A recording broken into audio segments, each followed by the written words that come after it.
Disney shares fell 3% after the company announced its ambitious new spending plan.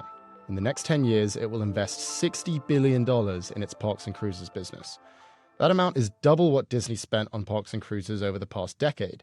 It's also triple what Disney paid, adjusted for inflation, for Pixar, Marvel, and Lucasfilm combined. CEO Bob Iger described the parks division as Disney's, quote, key growth engine.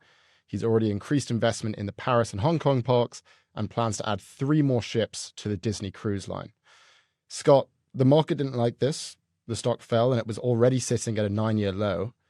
Do you think Iger is making the right call here?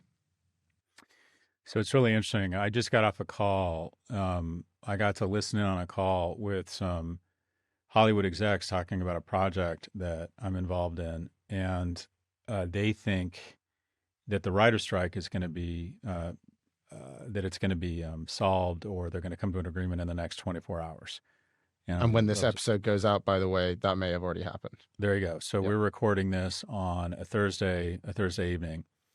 But I found that really interesting. And I said, well, what's happened? They said, the biggest thing that's happened in Hollywood from kind of an emotional standpoint is not the writer's strike, but what is perceived as the absolute staggering decline of Disney.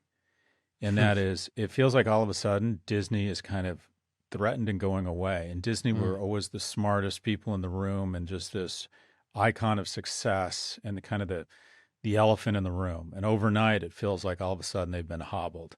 Stock's at a 10-year low, and they're trying to shed. They basically put their ad-supported cable assets, their networks and their affiliates in the front yard and said, no reasonable offer, decline. Yep.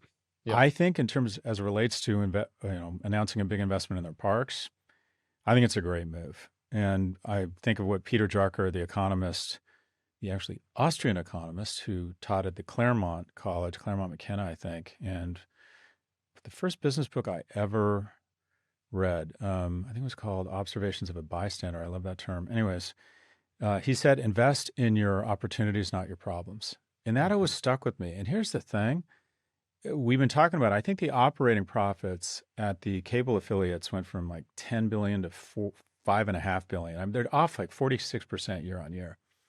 The parks in the last 10 years have gone from 2 billion in profits to 10 billion.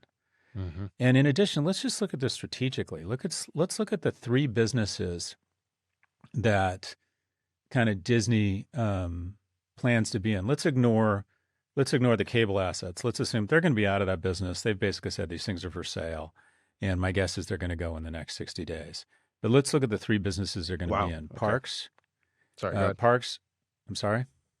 I was just reacting to that prediction. Got it. About cable assets gone in 60 days. But continue.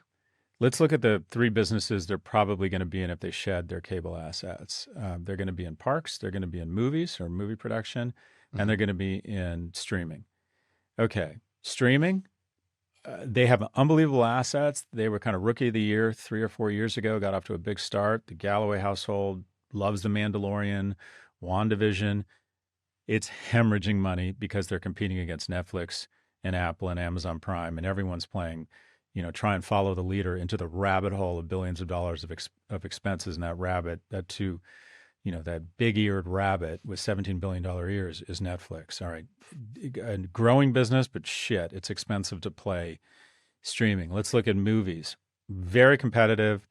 You could argue a certain amount of structural decline. Now you can feed it in. It does have synergy with your streaming company, but, it's as sexy as it is, the movie business, and as excited as we got about Oppenheimer and Barbie, it's a shitty business. It's just a difficult business, and it's getting harder and harder and harder. And then there's the parks, which is an amazing business. And who does Disney have as competition? Who they have? You could argue, okay, there's Universal, but guess what? There's no deep-pocketed, irrational investor nipping your heels there. Netflix, Amazon, NVIDIA aren't opening parks. So they don't have a monopoly on this, but they have a very strong duopoly. 9 in 10 Americans who've been to a theme park or amusement park, and 3/4 of people have visited a Disney park. 8 of the 10 largest theme parks on the planet, as measured by attendance, are affiliated with Disney. And I mean, here's some crazy stats. 1 in 5 Disney visitors has gone into debt for one or more of their trips to the destination because they see it as such a critical part, I think, of their kids' lives. Or they're one of those adults that's mentally ill and decides to go to the parks without their kids. Disney execs, they're saying they have 1,000 acres of land. I mean, these things are just singular. They do an amazing job. So, but check this out. Okay, I did the math. I talked to Bob from Kansas, and I'm like, Bob, tell me about this whole VIP thing. And then they take you around in a go-kart like Westworld, where they repair the dead bodies at night. You go behind in the kind of bowels of Disney across all the parks, and you can hit the 2 or 3 best rides. And you literally cut the line. You're there in 2 minutes. You give the operator a hand signal, which they teach you if you want to go 2 or 3 times on the ride. I mean, it is really like income inequality gone apeshit. And I said to Bob, Bob, how many tour guides do you have a day doing these VIP things? And he said, we're up to, I think he said 60. And I'm like, okay, 60 times 8,000, that's $500,000 times, call it 300. Let me get this. You're making $150 million a year. And Bob just can't make that much money. Bob maybe makes $500 tops. 90% margins on $150 million a year, $135 million times what, a multiple of 10. This is a $1.5 billion enterprise value offering. And I think they're hiring more and more I mean, basically, they're LVMHing the whole goddamn place and saying the people with all the incremental income because of a regressive tax policy in America we're going after the top 1%. But Disney, I think of that place, I think that literally the 7th ring of hell. That is my least favorite day of the year. I shouldn't say my least favorite because my kids enjoy it. But those parks, there's just no getting around it. There's no park. If my kids say we have to go to a football game, we got Arsenal, Ed, we got Tottenham, we got the Spurs, we got Fulham, we got all sorts of shit. Your kid wants to go to Disney, you can't say, oh, we're going to Magic Mountain or Kings Island. I mean, if you don't take your kid to Disney by the time they're 6 or 7, that's reason to call child services. This thing is a juggernaut. And so for them to be investing here makes a ton of sense. But get this, parks accounted for 37% of Disney's overall revenue last quarter. And in the last 3 quarters, it accounted for 77% of its total operating profit. So, agreed with you on everything. The interesting thing is that the stock actually declined on this news. And I was trying to think of some of the reasons for that.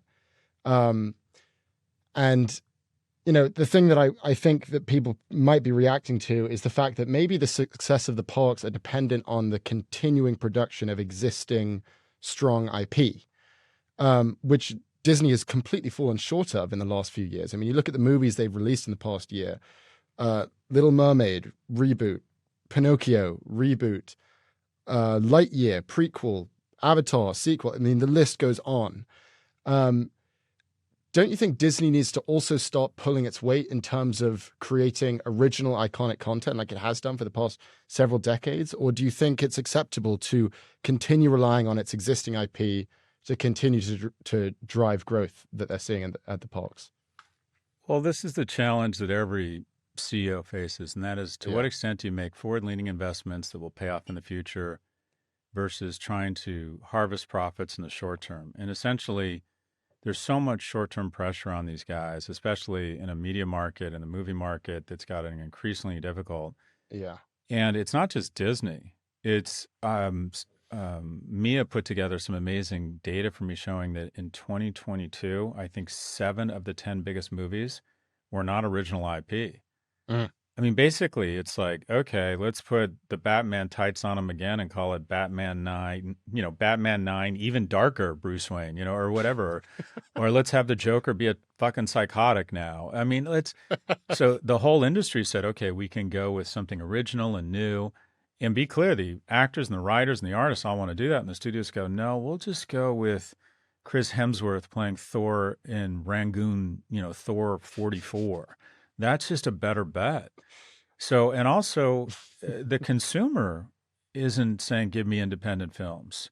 You want to talk about a business that is overinvested. And if you can produce everything can come together. You can produce a great independent film, and hopefully it costs you $3 million, and hopefully you get 1 or 2 back. This is an incredibly hard business. And the big guys, the studios, the shareholder-driven guys, basically go with the tentpole, men in tight strategy, or think about it, Top Gun, Yeah. Maverick. It's just all the same fucking thing.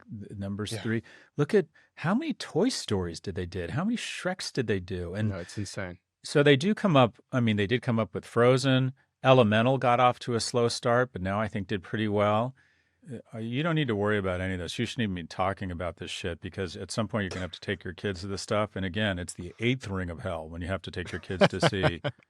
Oh my God. I literally remember being in the Emoji film, and I was Yeah, at like the stuff like that. Like the you Emoji shouldn't- film. Like I come took my on. boys to see the Emoji film. Basically, you have to take your kids to see everything. And so we're in the Emoji film and we're in iPic, and I'm like, God, this is horrible. And I say to the two of them, like, you guys good? And they're like, yeah, we're fine. I go out, iPic Del Rey, gotta love it, gotta love it. They have a bar. I order 1 Zacapa Coke, I order 2 Zacapa Coke, and then it dawns on me.